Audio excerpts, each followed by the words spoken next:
So today we're going to go over percentages. So we have one little formula that we want to write down to remember. So get my pen ready. So we want to remember that is over of equals whatever the percent is over 100%. This 100 never changes. It will always be 100% on the denominator of the second part of your proportion. Is the same thing as part. Of is the same thing as whole. So you're going to put the part over the whole equals the percent over 100, which makes sense because the percent is going to be the part of the 100%.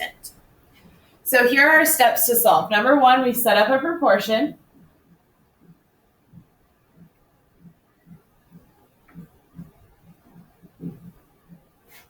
Number two, we plug in numbers.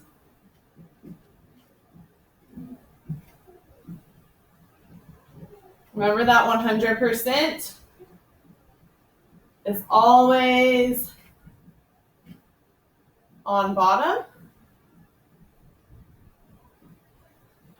Then we cross multiply and divide.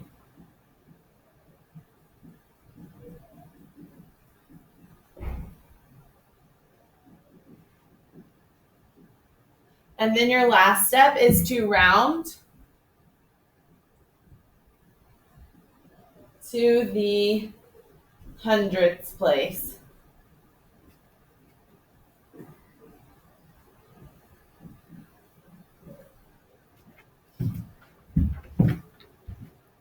Now we're going to do a couple of practice problems together. So the first one says 56 is 25% of what? So if we're setting up a proportion, it's going to look like this. Notice how it says 56 is. So 56 is going to go where is would go, which is on top. Then we know that we're always going to have 100 right here. Anytime you see this percent sign, it's always going to go on top of the 100. And then it says of what? So our what is what we're missing. Or of is what we're missing. So what we're going to do now is we're going to cross multiply. So what we end up doing is 56 times 100 divided by 25.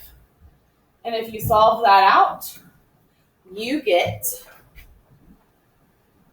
$224.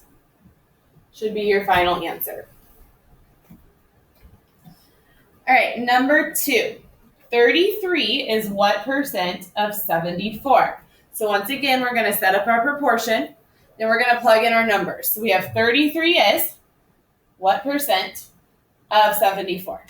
So since 33 is next to the word is, it's going to go on top of 74. So 74 is our of. It says what percent? So that's missing, and we know this is always 100.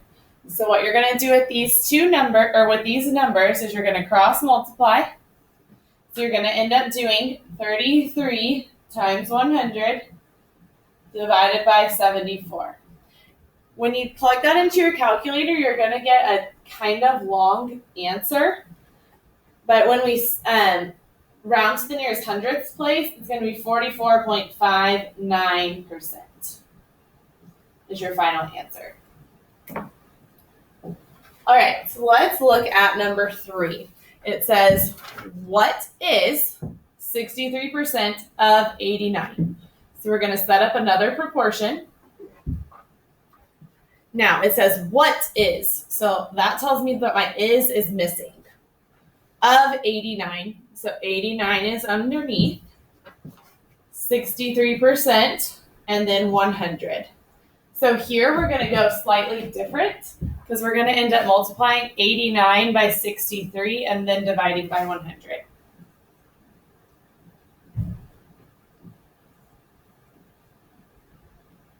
So once we multiply those and divide by 100, the answer that we get is 56.07. Notice how numbers 1 and 2 have a label, meaning like the dollar sign or the percent sign, but number 3 does not.